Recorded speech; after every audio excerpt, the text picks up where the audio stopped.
Let's get you your next consulting gig.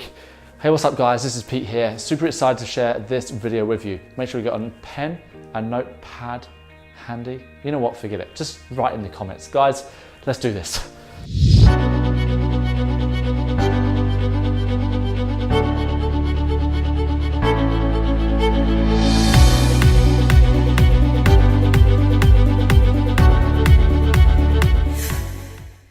All right guys, let's get into this. Consulting. Maybe you are already a consultant, you're super successful, but you're intrigued on how you can get even more consulting gigs. Well, I welcome you here. If you've never consulted before and you're a complete beginner, but you're thinking, I don't really enjoy my job. Do you know what? I hate my boss and I've been doing this for too long and I know that I've got a valuable skill or something I can help other companies with, then you're in the right place too. This video is going to be short and sweet. All I'm doing here is not sharing by any means as an expert. I'm sharing from my experiences, what I've seen work for me, the other consultants I've met out there in the business circuit or world, what has worked for them and some familiar things that have come up. And the first thing I'll say is that the great thing about consulting is that you get to work within your zone of genius whilst serving or adding a lot of value to other companies. Business is really about solving problems. I mentioned this in my day of a life of consultants. There's a few tips in there as well. One of the things that I've been guilty of and I've seen other consultants be guilty of is that just because you can do something, it doesn't mean that you should. I can teach a lot of different things in business. I understand a lot about psychology, strategy, marketing, sales, the list goes on and on. It doesn't mean that I should be out there doing all of those things and trying to be the complete solution for my clients. A few years ago, I started to recognize that the more narrow I could be, the more deep I could work with my clients to help them in a particular area. Everything I kept doing when I was trying to be a generalist wasn't really working, so it allowed me to challenge myself and say, Pete, what is the one thing that if you were going to be the best in the world at, what would it be? And it's always been sales transformation. Understanding what makes sales happen in a business, what motivates sales professionals, how to lead salespeople, you know, that whole area. Like a business might be like this, but sales is this one tiny bit over here. My job isn't to understand this whole thing. My job is to understand this bit here and to go a mile deep with that as well. So what is your thing? What can you specifically solve a problem for within companies? Are companies aware that they even have that problem? I'll do another video on understanding the difference of selling when your target market is aware of the problem versus selling when you're working with an intrinsic pain. So basically they have no idea that they even have the problem because you need a different approach for both.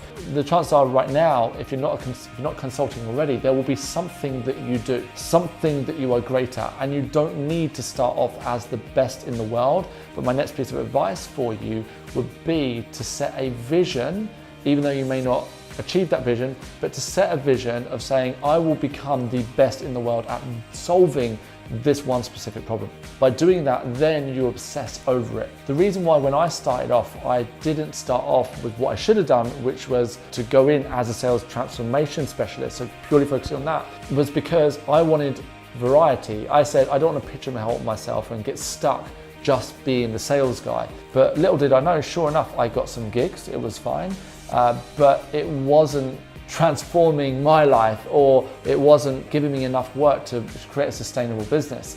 When the business world kind of kicked my backside, I was left thinking, oh, what am I going to do? I meditated over it. I took notes, and I'm like, just focus on that one thing. It's always been sales. For you, what is that one thing that you can set a vision of saying, I will become the best in the world at this one thing?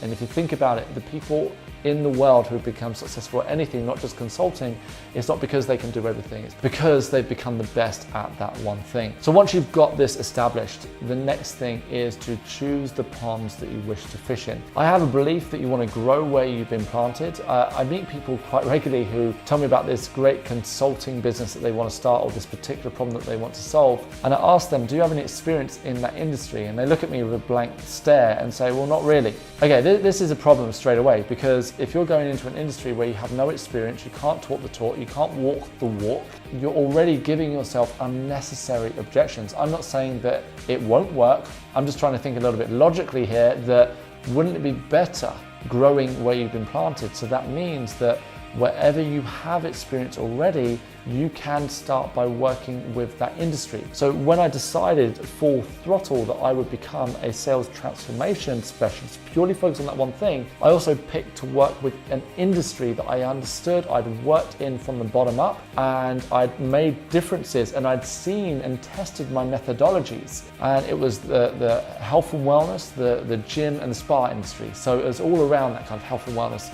approach. And very quickly, because I was confident about the differences I can make within businesses, I was able to pick clients up and be able to create success in that industry. And what was interesting is that I became one of the go-to speakers at various conferences, various events specifically for those industries. Before I knew it, I was writing for industry trade magazines, and I'm like, this is great. And it was only when I kept on increasing my price and thought to myself, this is a transferable skill, let me take this specific skill into other industries, I expanded into what I'm doing now. Rather than thinking of, this would be really cool to help those sorts of people, sometimes you're better off thinking more logically and saying, let me grow where I've been planted. Sure enough, I get it. There's enough people here on YouTube who say, you've got to live your passion, find your purpose. All of those things matter. But if you cannot put money in your bank account or the business account, then, my friend, you don't unfortunately have a business. The best way to do your purpose is to be able to monetize what you do. And if you already can provide value to a particular industry that you've worked with, you've got experience with, and they will trust you more as well, because when they say, well, what experience do you have? You can say, I've worked in this industry my entire adult life, or I've done this for 5 years. Maybe you're younger and you're starting out, but you can say, look, I've done this for 2 years.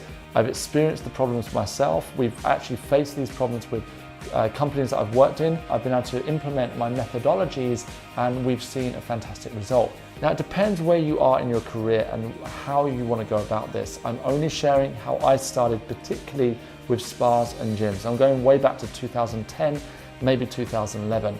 I needed my first 10 clients, but the interesting thing was that it felt like catch-22, because I needed clients, but equally I didn't have any clients. How could I have that proof that I'd worked with those companies? So the first thing that I did is I got confident that I'd already worked within gyms and within spas, and I managed those problems so I grew where I was planted. But the next thing I did is I stopped thinking short term. I stopped thinking I need to be paid right now for doing this. And despite the fact that I had plenty of financial challenges at that time, on top of that, I really did need to get paid.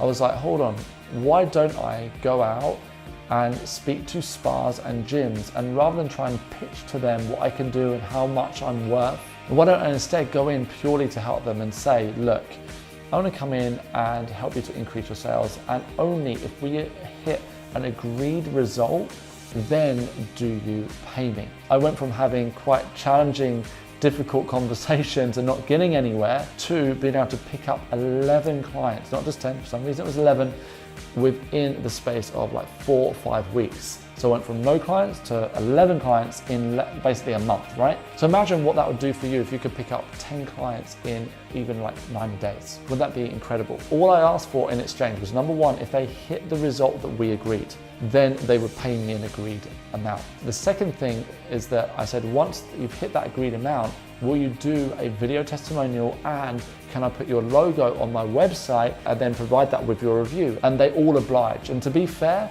if they'd have said no, I would have refused to work with them, because I was giving so much value, but I needed that proof in return that what I did could work for other companies. Think about how you can get 10 or even 11 clients on your books. By the way, 10 out of 11 companies didn't pay me within the 3-month agreed time frame that we set out.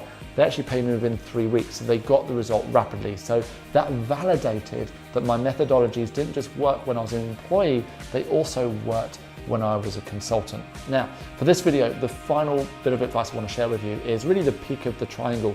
By the way, I will say this, most people try and do this bit first. I believe what I've said to you is the work that you need to do first. You don't need a website straight away. You don't need to become an Amazon bestseller straight away. You don't, or at all. You don't need to have all of these things I'm going to share with you in place straight away. You need to have clients, and you need to have proven results. They are far more important. So it's about sanity over vanity. But this final part of the, if you want to call it a triangle, the peak of the triangle, is really to Number one, call all of the industry conferences and find out how you can get on the speaker circuit.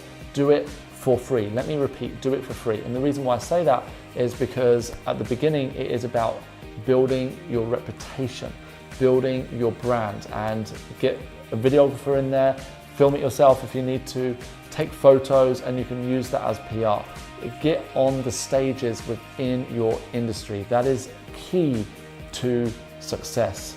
And then the next thing is to call all of the trade magazines that you want to work with. Start to write for them. I was absolutely surprised when I called one trade industry magazine. They said, perfect, we'd love somebody to write an article every month on sales and we'll pay you for it. They paid like a few £100 per article, but that already meant that I had a regular client. These are the basics. Now, there is so much more that you can do, but if you want your next few consulting gigs or even your first consulting gig, this is a really just fundamental way of how you can achieve that. So comment below, let me know what you're going to do as a result of these videos, because it's not the theory that's going to get you your next consulting gigs. It is the action that you take. Thank you very much. I'll see you in the next video.